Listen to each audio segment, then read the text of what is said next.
Well, hello, everybody, and welcome back to another episode of the Golf Rules Questions podcast. Thank you, as always, for joining us. We do appreciate everyone who listens in and shares the episode and tells their friends. And we love that you are learning something new, whether it be significant or small, about the rules of golf. We do appreciate you taking the time to tune in. My name's Roscoe, your co-host, and sitting opposite, alongside the Blakey, the Blake man, Blakester. I don't know. We'll go with Blakey today. That'll do. The Golf Rules guru himself. How are you, Blakey?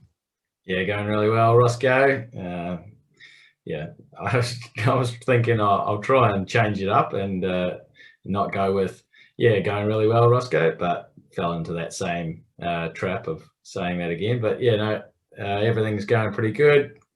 Played golf on the weekend, so had to make sure I was playing by the rules, of course, although I wasn't handing in a card. So some would say it wouldn't really matter, but it's still golf to me. So try and play by the rules every time I play.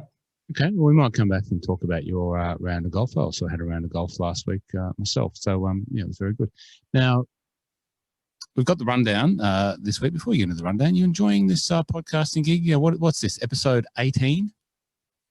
Yeah, it's been really fun. We're looking at getting a different audience, or not so much a different audience, but a different way of engaging with the same audience and also a new audience. So I think that we've done a pretty good job on that aspect, Roscoe, and that's why we're going to keep going. And hopefully you're going to stick around and help me, because I don't think I could do this without you. Well, okay. Actually, I know that I wouldn't be able to do this without you, because it's actually a ton of work. It's, we've got our own jobs to do and our own passions. And as you said, playing golf as well ourselves. And then on top of that, we want to put this podcast together, and it is a lot more work than what I first thought. But don't fret out there, listeners, because it's still really enjoyable, and I'm very passionate about it. So it's going well. Well, one thing I know is the listeners will tell us what they think, whether we are or are not doing a good job, and appreciate all the ones that have told us that they're enjoying it. But we do know that you do like to give us feedback, and we appreciate that, because it's what feeds our thoughts, what feeds the content, and what feeds what we talk about. So we do appreciate all the feedback. And today's episode is dedicated to quite a lot of that feedback. We've got some listeners' questions to go through. Of course, we've got the Golf Rules question of the week, or the G.R.Q.O.T.W, and you were going to give it a new name before there, Blakey. What were you going to call it? The grid. I think that's Russian. The G.R.Q.O.T.W. We were talking about anagrams and palindromes and all those other things that we were trying to work out what it actually was. It's just an abbreviation, the G.R.Q.O.T.W. We've got some listener questions, as we mentioned. Maybe a more complicated IVOR, but an IVOR nonetheless. Someone's picked up the guru himself, Blakey, on an IVOR, on a technicality. It's a little serious IVOR, but as I said, it's an IVOR. We've got, of course, the background bingo to go through. Won't surprise you that a regular exponent of the background bingo has shone through again with the, in Eddie Maguire style, fastest finger first, with the dual correct answers. And we've got some new backgrounds up here that if you do jump across to the YouTube, the growing YouTube channel of Golf Rules Questions, the resource for all things golf rules, some wonderful videos, the production team, and it is a production team now, and thank you to Stuart, who's doing a wonderful job with the videos out there in listener land, who jumped on board and has helped Blakey really lift up the videos, and we're continuing to put a lot of effort into those as well. So that's a great resource. Jump across to the YouTube, subscribe. That's the important part. When you go there, just hit the little button, subscribe, because that means a lot. Now, and then also, we're talking about the segments, but it wouldn't be the Golf Rules Questions podcast if we didn't talk about some golf rules and some golf rules information. And there seems to be a lot of discussion that pops up through the interwebs about, and just golf in general, about dropping the ball. Now, we know what dropping the ball is all about, but just the various situations that occur in relation to where to drop, how to drop, what's the correct place, and when do you drop and when do you place, and all that sort of thing. So we're going to spend a little bit of time talking about that as the learning part of today's episode. But first, Blakey, let's go back to last week's Golf Rules question of the week. Yeah, can you remember what last week's Golf Rules question of the week was, Roscoe? Well, I'm glad you asked. Now, last week's Golf Rules questions of the week was, what happens if your longest club in the bag, except the putter, breaks? How do you measure a club length after that? Good question. What happens if the longest club in your bag, which is the driver, which is the one that you would traditionally measure distance for taking relief, what happens if it breaks? Yeah, so you continue to use the length of that club as your club length. But if you do or are permitted to replace that club or add a club, then if the replaced or added club is now your longest club in the bag, except the putter, that becomes what defines a club length for your round. Okay, so, and we are talking about for the purposes of taking relief. So you are taking relief, you need to measure one club length for your dropping area, and your driver's broken through, you fell on it, or you might have wrapped it over the back of your golf bag or something. I don't condone that behavior. But when you take a one club length, you still need to use the longest club in your bag. And you say, are you saying that you have to sort of wedge it together and get your distance that way? Yeah, spot on. So whatever that length was, if you need to, I mean, in determining a relief area, you don't actually, or even defining what the length of the depth of the teeing area is, you don't have to, as we all know, you don't have to use a club length. But if you want to try and get it dropping your ball or teeing your ball up in the extremity of the depth or length that you can use, then it's probably a better idea that you do measure the length with the longest club in the bag, except the putter. Now, if it's broken, you just grab the two pieces and work out the area with those two pieces. Why wouldn't you just go for? Why can't you just go for your 3-wood? Your driver's broken, the head, you've taken the, you've got the brace and bits, and it's in your bag somewhere, and you're faced with a $500, new Tour AD DI7 shaft a la Adam Scott, because that's what you want to do to rip your drives 260. Your driver's broken. Can't you just rip the 3-wood out and measure the one club length with that?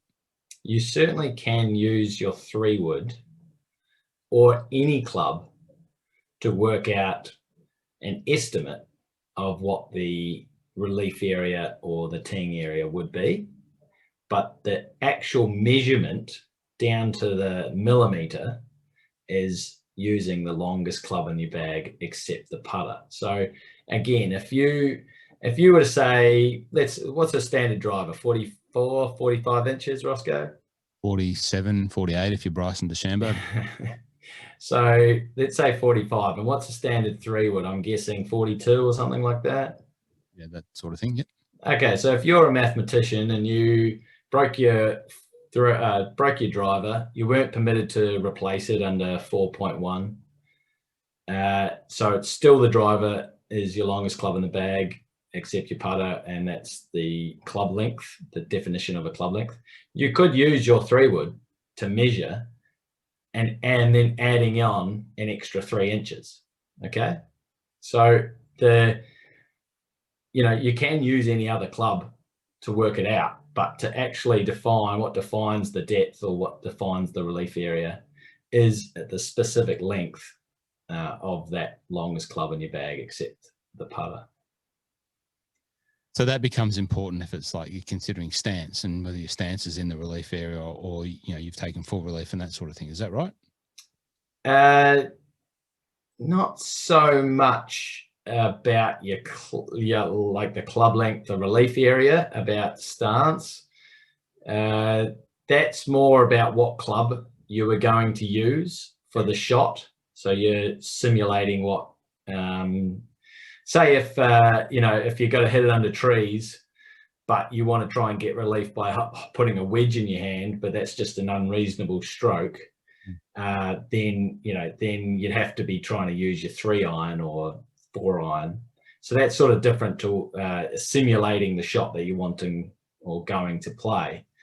Club length is specifically for that area on the ground,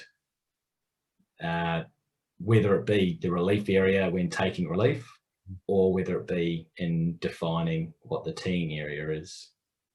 Okay. All right. Well, that fairly much covers that up. And once again, another question that's not meant to be, was sort of a trick question, but not really. But there's obviously more than a couple of scenarios that can take place when you're thinking about when your longest club's broken. Now, listen. Yeah, well, they're not common scenarios. How often does this happen? As you said, we don't condone anger. So how often does this happen? Oh, probably one in 100,000 times. But if this ever does happen, now people will know if they listen to the podcast. No, sorry, you are listening to the podcast, so you'll know. It's quite often that you see a broken shaft in a rubbish bin at a golf course if someone has had the misfortunate circumstances to break their club, whether purposely or accidentally. So it might pay you to keep the broken shaft in situ, and if you do need to get the maximum full length to get the maximum relief, who knows when it might benefit you by being able to measure the maximum. You need both bits in hand, golfers. There you go. Hey, so we've got a couple of listeners' questions to fire into. Webbo, shout out to Webbo over there in the UK. Thank you for your question. Probably came in a couple of weeks ago, or a week or so ago. So we're just putting it into this episode because there's a lot to get through in every episode of the Golf Rules Questions podcast. But Webbo has come at us with, it's a long question, so I'll read this one. I can't memorize it. Can you do it in a Yorkshire type accent? Or? I will not do it in a Yorkshire accent because I do not want to. Webbo strikes me as one, being a rules interested person. He's fairly probably direct, much like yourself, Blakey. And I wouldn't mess with a Yorkshireman by taking off a Yorkshire accent. That's fating punishment greater than I can even think about caring about. So no, I won't. Not well, I do bet. I bet you that I've got that totally wrong. He'll come back with that's an either because I'm not even a Yorkshireman. So I can't remember. I'm terrible. I'm terrible with names. I'm terrible with geography. So Webbo, if I'm sorry if I did get you as a Yorkshireman wrong. It wasn't your fault. That was completely my fault. Lancashire, Yorkshire. I'm not sure what part of the north Webbo's from, but I think if I remember rightly, he's from the. One thing's for sure, he's going to tell us, and we'll find out. And I still won't be doing an accent. Damn it. Scottish accent as much as you'll get me on. Well, you could try that one. No, not today.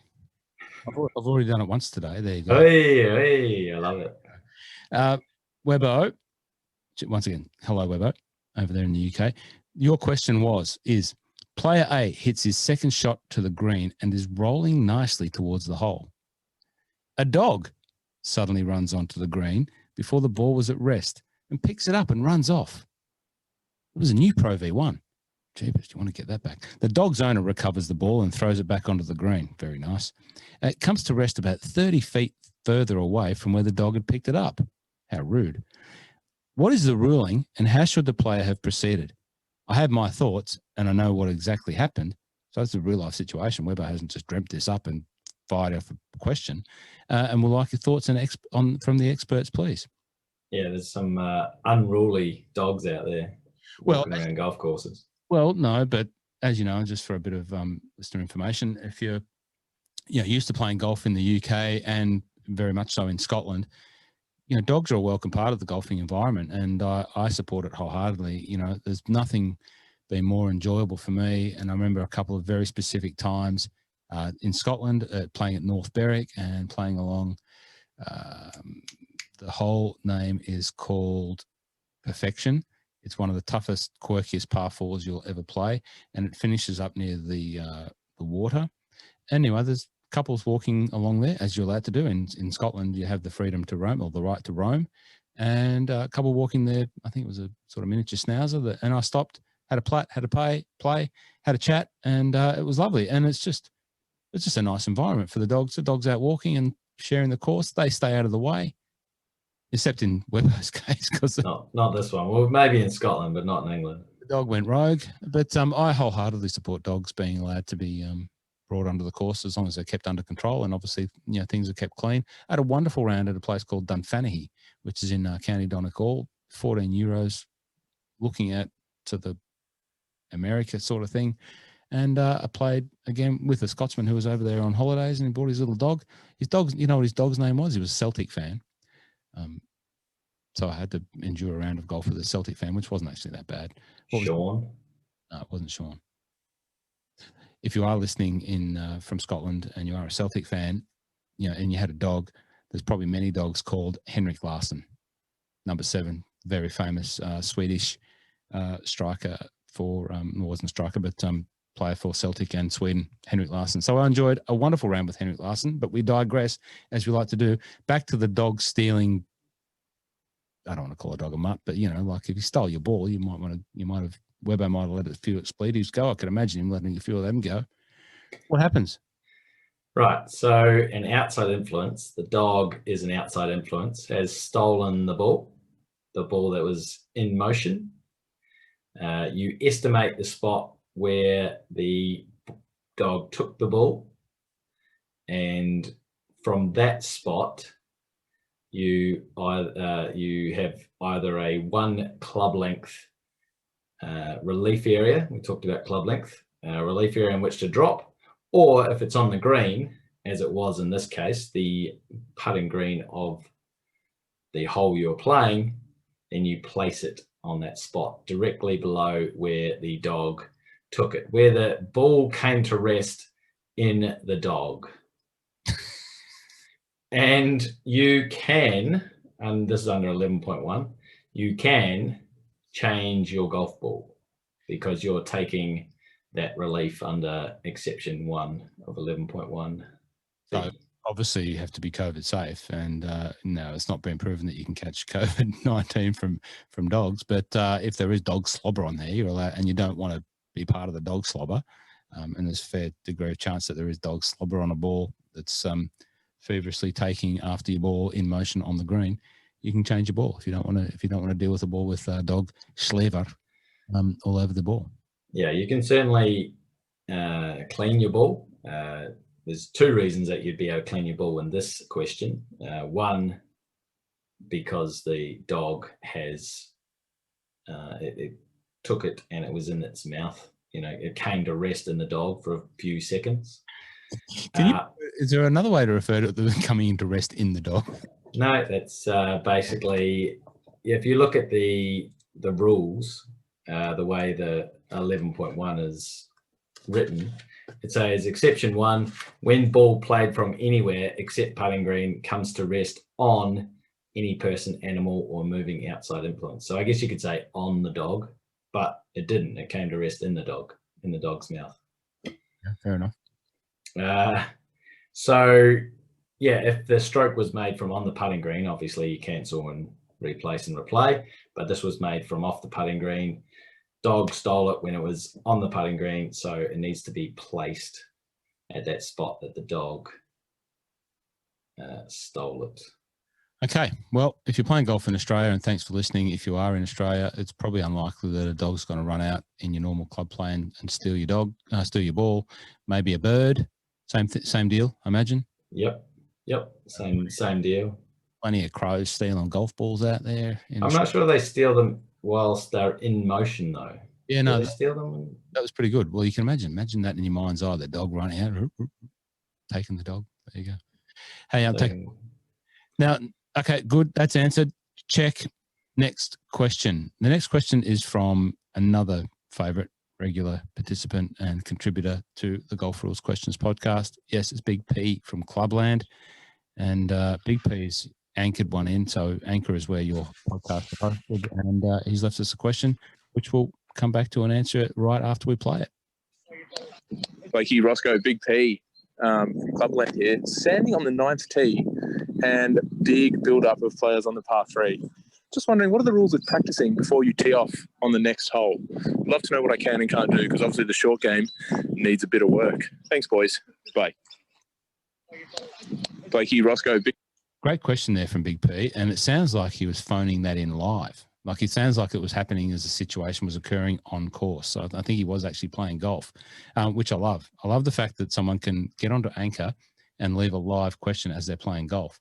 Might not be able to answer the question, but I love the fact that someone can do that live. And if you do, would really appreciate that. Now, his question again, just to reframe: playing, build up on the tee, bit of a weight. Can he, chip at his buggy wheel, or can he just practice some short game in and around that teeing ground? My question: can he go back to the green because he's in the last group? Potentially, can he go back to the green and chip onto the green? I think I know the answer, but I'll leave it to you because you're the expert, Blakey. Yeah, well, actually, I was just thinking, I'll digress slightly.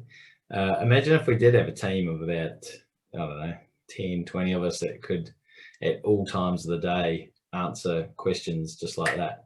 Anyway, that's something we can figure out in the future, possibly. But for Big P from Clubland, Rule 5.5 is where you want to be looking, and that talks about practice during a round. Now, obviously, you're not allowed to practice during play of a hole, but as soon as that hole is finished and before you tee off to start play of the next hole, there are certain or specific areas and specific types of shots that you are permitted to hit if you are practicing. And they are using the putting green of the last hole played. So Big P was on hole 9, or the tee off of the teeing area of hole 9. He could have practiced his putting or his chipping on the 8th green. Okay. He also could have practiced his putting or chipping on or near the 9th teeing area. And the other, or the last spot, is he could have practiced putting and chipping on any practice green on the course. However, you're not permitted to unduly delay play. Now at Box Hill, which Big P has mentioned he plays at as a regular of, the putting green, the practice putting green, is right above the green of the 6th hole, which is about 200 meters from the 9th teeing area. So walking up to that and then walking back, it's a possibility if there's two or three groups on the tee that he's waiting to hit off, but unlikely that you'd be doing it without delaying play. So probably best to just stick to the teeing area or the green of the last hole played, provided that no one else is playing up to it. I find this is a very handy rule to know. I sort of fall into the same category as Big P, need to be sort of maintaining some feel around the short game area. So I do find myself having a practice if I get the opportunity, just to, get that sort of flub chip out of my mind and sort of get some face on ball sort of action happening. So it is a handy one to know. And I do remember over the golfing journey as an adult, when I came back to the game of golf, being questioned on it a number of times, chipping and partaking in this rule, and people telling me, no, you can't practice on the course. And me going, no, yes, I can, because I know the rules. So it's a good one to know, because I think there's a lot of people out there that think that you can't practice on the course, so you can't practice on the course. Now, a couple of other situations, especially in and around Mornington, and I remember distinctly, once a playing partner played a provisional. He found both balls. The provisional that he played, which was a scungy second ball, was in the middle of the fairway, and his other ball was not too far away. He proceeded to hit the provisional ball into the water. So he turned around, didn't hit it in the direction of play, but he hit it from the fairway and hit it out into the Port Phillip Bay. Now, the question there was, is he practicing on the course? You need to know what he actually is doing, what his intention was with regard to that ball. Was he practicing? Well, That was the question, and his intention was, my intention was just to hit the ball into the water, so I'm not practicing. But, you know, it wasn't me that asked the question because, you know, I knew what he was just frustrated and he just whacked the ball into the water. But, you know, someone else, I think, in the group said, oh, you know, be careful not to practice while you're playing. Someone might pick you up on that. Yeah, I mean, under 5.5a, it does state hitting a ball back to a practice area or to another player when done solely as a courtesy is not a practice stroke. And his intention was not to make a stroke at the provisional ball. You know, he'd already found his original ball, and his original ball was the ball in play. I think the other player that mentioned it was correct in saying that could be misconstrued as a practice stroke, but it does come down to what the player's intentions were. He wasn't trying to make a practice stroke. He wasn't making an intentional stroke at his ball in play. He was just trying to get rid of his ugly ball.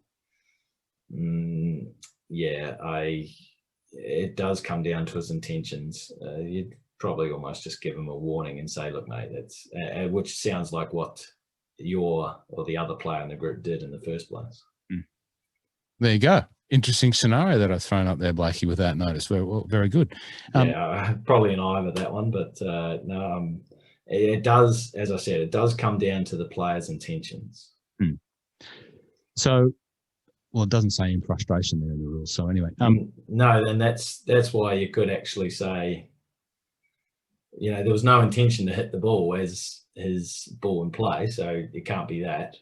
It just comes down to, making whether it was a practice or was he actually trying to practice. No, I was just getting rid of this. You know, I was littering. Basically, I was littering. I was hitting it to a fish in the thing, but I'm sure this situation probably does occur more often than we are aware of. Now, the other scenario that came out, and I remember it was in preparation for a district stroke event, Peninsula District Golf Association stroke event, and at Mornington, the putting green, or the old putting green, there's a brand new Himalaya-style putting green down there, which you probably should go and see because it's beautiful. We were playing in a district stroke match, Peninsula District Golf Association stroke match. And as I mentioned, the Himalayas green, fantastic. You should go and see it. But the old green was quite small near the clubhouse, which wasn't too far from the 9th and 18th greens, also not too far from the 10th tee. And one of the young fellas from one of the other clubs, despite the fact that there was a sign there saying no chipping, was just got the lobby out and was just flop shotting some lob wedges onto the putting green, just practicing his chipping. Now, he was questioned and told that he probably should stop the chipping on the course if he didn't want to be penalised or disqualified from the day's play. And there's another couple of areas between the other putting green, which is not too far from the 18th green, which is not too far from the second fairway, where some players do like to have a little bit of a chip because the practice fairway is 200 metres down the way. And once again, I've heard people say, you shouldn't be chipping there. That's practicing on the course before the club championships or the stroke or the monthly. You won't win the medal if you're chipping there. So what's the scenario there? Yeah, thank you for throwing that one on me as well. So Rule 5.2 speaks about practicing on the course before a round or after a round if there's another round to be played on that course. So you're not permitted to practice on the course before a stroke play round, but a committee, and I think I've brought this one up before, a committee can specify a specific part on the course as a practice area. Now, at my course, the fantastic little 9-hole layout of Birregurra Golf Club, they don't have any practice facilities, so the chipping and putting green is the 9th green or the 18th green at 9th/18th. So you're allowed to practice on that green, even though that's going to be one of the greens or two of the greens.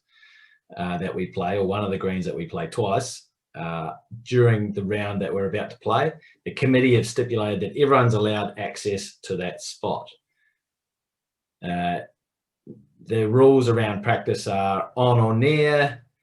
You know, if it gets a little bit too far, that's when the committee has to stipulate what on or near would be. At Big, you know, another instance would be at Big P's course at Box Hill. They have a chipping green down that runs just alongside the 10th and the 18th. When you're chipping on around the chipping green, you can actually be on the course. The chipping green's out of bounds as it is, but you can actually be, you know, hitting like a little 10-meter chip shot or 4-meter chip shot. You can actually be on the course. Again, it's for the committee to stipulate what is considered practicing on the course and what isn't, when you have those areas that could be brought in, you know, could be ambiguous. So, you know, I was working at a golf shop when I just first moved to Australia, and you know, it was just a public course. Club played out of that, and they were playing club champs, and someone was hitting just what you were saying, just big sort of full flop shots, maybe 25 meters from the first tee, and someone arced up about it, and the committee said, oh, our hands are tied. The book says that that's practicing on the course, so you're DQ'd. And I think they were actually going to win. I think it might not have been club champs, it might have been a 4-ball championship, and they were going to win, and they would penalise 2 shots, sorry. And, you know, it was just, you look back and now go, that's ridiculous. Like, he wasn't practicing around any green. He was on the side of the fairway, just 25 metres away from the first tee. The committee should have really stepped in and said that's not what we would consider practicing on the course. Okay. Well, I think we've covered Big P's question. Not only have we answered his question, but we've added a few more scenarios to that. But and some dogs. And so, yeah, sorry about that. I'll try and edit that out. And I wouldn't worry about it. Roscoe, we're talking about dogs. It's the dog episode. It's a professional outfit here. Don't worry. Now, as we discussed at the start, we've got a couple of other things to talk about. Dropping the ball in the same area of the course. Now, when we talk about dropping the ball in the same area of the course, you know, we talk about unplayable situations, penalty areas, and free relief.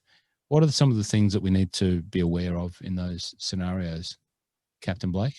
Yeah, this is an interesting one. I've had a couple of queries about this on the socials, and thought I'd just try and, you know, tell people some, what do you call it, like a re-reckoner type thing. Like a, you know, if I'm, you know, everyone thinks, it used to be, oh, if it's penalty relief, you get 2 club lengths. You know, if it's free relief, you get 1. That's not quite right. But if we go along those similar lines and have a little mental, oh, you know, can I drop here? Can I drop there? Let's, you know, it might not be absolutely perfect, but this is a good thing to just think of when, you know, when you need to drop it. So if you're going back to, you know, if you're taking penalty relief and you're going back to your last place played, you basically have to drop it in the same area of the course. Okay. But outside of that, when you're taking penalty relief for an unplayable, you can basically drop it in any area of the course. Okay. And that includes a no play zone. So you can drop it in a no play zone. You just can't play it from a no play zone. So if the no play zone is if part of the relief area is in the no play zone, you can drop it in the no play zone. You're just not permitted to play from it. Can I ask, yep, go. Can I ask a question on that? So, you know, a no play zone might be, you know, compulsory GUR, or it might be GUR, yeah? So yeah, it used to be known as compulsory GUR. That's, yeah, exactly right. It's the old term of compulsory GUR is now a no play zone. So just to qualify, you're taking, you know, unplayable relief, an area within where you can take relief is a no play zone. So then you're entitled to take relief from the no play zone. Spot on. So in some situations, you may be getting a much more advantageous position or place to play from. Is that correct? Yeah, I mean, you have to really use your imagination here. I haven't come across too many situations where dropping in a no play zone and then taking free relief, no play zone abnormal course condition, and then taking free relief from the no play zone abnormal course condition gives you a better angle or a better lie. But it definitely, this is golf. It definitely could happen. Yeah, definitely. I remember scenarios there where, once again, having access to that information, like taking unplayable, drop it on the path, and then there's cart paths you can take relief from where I was playing. So unplayable onto the path, yes. Yep. And then relief from the path, which then took you up onto a tee box, tee area, and a much more clear spot. Yep, good idea. Good strategic dropping there, Roscoe. But I remember I had to argue the point with one of my playing partners because they didn't believe that I could take a drop, which ostensibly now became 3 or 4 club lengths away. When they said, no, you should just drop it there. I said, no, here's my ball. I can drop it here. It's within the dropping area, and then I can take relief from the path over there. The same with casual water and things like that. You can drop it in the casual water and then get released in the casual water and then get a. So I get it. Spot on. So when taking an unplayable, you can drop it in any area of the course under that option B and C. What I mean by any area of the course, you could drop your ball into a penalty area if you wished. You could drop your ball into a bunker. You could drop your ball, onto a teeing area if you wished. Okay, if you dropped your ball onto a teeing area under that back on the line, then now it's in the teeing area, you can tee it up. Really? Yep. Even though you're not playing that hole? Don't trick me like that. If you're not playing the hole, then that's not the teeing area. No, exactly. Yeah. Let's just call that what it used to be called, a teeing ground or the tee box of that hole. But the teeing area is a specific area, and you only ever have one of them when you're playing golf. So, and the reason why, and sorry, I didn't mean to throw you there. I was just a bit. Hang on, I'm pretty sure I know that one. So the example that I just raised about the relief, unplayable relief onto a path and then taking relief up onto a tee, playing, it's actually the 17th at Mornington, and quite often in my left miss zone, there's a tree, path, tee. But then we talk about the 18th tee, and right next to that is a red staked penalty area. So, and it's quite close to the tee. So if you heel hosel one into the red penalty area, and you'll drop, is what you're saying, if you can drop it back within the defined area from the red stakes, and it is on the penalty, it's on the tee of the hole that you're playing, you can tee it back up. Yes, but remember, you could also just go back to your teeing area for that situation anyway. Fair enough. But let's say you dribble one off the tee. Yes. Then you shank it. Yes. Then you got your 2 club lengths, and that gets you back into that teeing area. Yes, you could drop it within the teeing area. Yeah. Okay. Cool. And tee it up. On that you drop it first, and then you tee it up. But only on the hole that you're playing. Yeah, there's only ever one teeing area, and that is on the hole that you're playing. Okay. Every other teeing area is not a teeing area. It's just general area until you start playing that hole that teeing area represents. Well, I didn't know that, Blakey, that I could shank one into the tree on the right of the tee. I could squib it back and then put it back into an unplayable position and still be within that area, put it in a drop on the tee and then tee it up and then roost it again. Yeah, it's very unlikely that it's going to happen, especially for a man of your talent. But it's available there. You haven't seen some of the golfers I play with, mate. You know, they might have had advantage of that had they known that. There we go. Very good. What else? So that's the unplayable. And penalty area, if you're taking relief from a penalty area, again, going back to your previous place or your last place played, you have to stay in the same area of the course. But under your option 2 or option B, whatever it is, you can drop it in any area of the course except the same penalty area. So you could drop it in a different penalty area. You just can't drop it in the same penalty area. Okay, so basically unplayable, you can do anything you want. Penalty area, you've got one restriction. And now we get to free relief, and it has to be in the same area of the course. Okay. Yep. So if your ball is right on top of a bunker, and there's nowhere in which to take relief. This is 16.1, remember, not 16.3. There's nowhere to take relief. You're finding your nearest point of relief or nearest point of complete relief in that regard. So for an embedded ball, you don't find your nearest point of complete relief. It's just a spot directly behind the ball. Whereas for an abnormal course condition, you're finding your nearest point of complete relief. And from there, you have your one club length. That's why I try to give this situation of just your ball just above a bunker, but it doesn't, your imagination would have to be as wild as mine to understand that.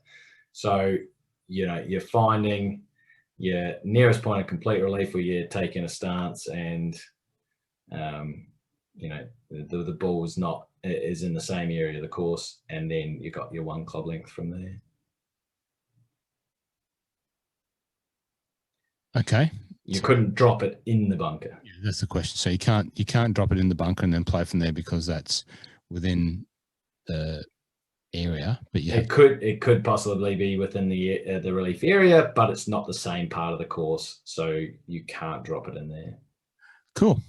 Well, that's clear. Sorry if I was talking about penalty areas and unplayable in that example off the 18th tee at Mornington with the red stakes there, but okay, you described it. You recovered it very well. Thank you on my behalf for recovering mine. Well, I think everyone needs to go and play Mornington and see how hard it would be to play to hit that shank shot. He won into that creek on the left. Anyway, very good. That was good. So next on the rundown. So we've got an IVOR. You've been called on an IVOR. It's a fairly you take these IVORs very seriously, but this one is very serious nature to you because it's a little bit technical. It's not really in the true tradition. See, that's almost an IVOR there. The true tradition of IVORs, where we might call Camilo Villegas, Camilo Villegas, or vice versa. But where have you been alerted to an IVOR on yourself? I think you're currently at IVOR tally. I think it might be like 6-4. You 6, me 4. So you're winning so far. Yeah, I don't think that's an award that I want to win. It's funny, when we did start the IVORs, you were of the view for you that an IVOR might be a mispronunciation. Whereas for me, I'm a Kiwi, so I know that I'm going to mispronounce everything. So for me, an IVOR was definitely going to be where I cocked up a rule. Okay. Now, that's definitely going to happen. I'm never going to say that I'm perfect in that regard. And it might just be a slip of it usually will be a slip of the tongue. But in this, I like to try and abbreviate some of the phrases in the rules of golf. And the one that I continually use is last edge crossed when talking about a penalty area. And my good friend David Grieve alerted me to the fact that if you think about the last edge crossed, that is the same as thinking about how long is a piece of string. You actually have to say the estimated point of the last edge crossed, which is a fair point he makes. Okay. because it needs to be a point. Like you can't go, oh well, it's this edge. It last cross this edge. Well, I get to go wherever I want within 2 club lengths and drop the ball. No, it has to be an estimated point on that edge that you work out your club lengths from. Hence the reason why Lee Westwood at the Masters stuck a peg in the ground, so there was no question over the last edge crossed, or the estimated edge, or whatever way you go with. Well, thank you, Mr. Brett. That is spot on, and that is actually how it worked. I think that was the reason that I did the IVOR, because we were talking about Lee Westwood and Jason Kokrak nearly hitting Lee Westwood. Speaking of Jason Kokrak, this week on the My Love of Golf podcast, just to interject and pump my own things, I interviewed a young man called Eric Sudransk. And if you're in the States listening to this, you might be aware of Member for a Day. And Eric's currently raising some funds by providing money can't buy golf experiences by amassing wonderful golf properties and people who are prepared to take people who are prepared to pay onto these golf properties. We're talking like National Golf Links of America. We're talking Shadow Creek. We're talking, you name it. And at the moment, he's got all these college coaches that are hosting people at their clubs, but he's also got Pat Perez and Jason Kokrak, who are going to take them to Shadow Creek. Now, he did an Instagram live with Pat Perez the other day, and Jason Kokrak was in the background and jumps in, and it's a really good conversation. It's very funny. Basically, you can imagine Pat Perez and Jason Kokrak just chatting on. So if you want to go and listen to Member for a Day, but also my Love of Golf podcast, young man doing some great things. Maybe one day we might get to the auspicious situation where we can raise some money for charity. Blakey, I know that you've got some charities and some areas of your life that you're very passionate about. So maybe one day we can start doing that. Who knows? Yeah, I'm a big Beyond Blue fan about mental health, but we'll get to that one day, surely. Maybe if someone wants to buy that, G.R.Q., what's that polo shirt? That G.R.Q. Sample prototype, early model G.R.Q. polo shirt. Maybe some of the proceeds might go to something like that. That's an idea for you. Without notice again, Blakey.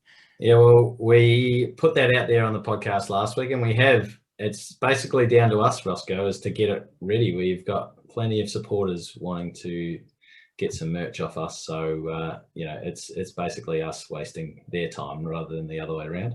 Hat like this, I reckon someone would buy a hat like this with a nice badge like this. This one says Bushwood CC.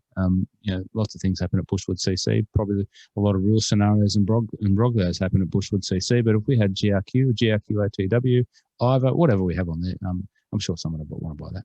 Anyway. What's the most famous quote from Bushwoods?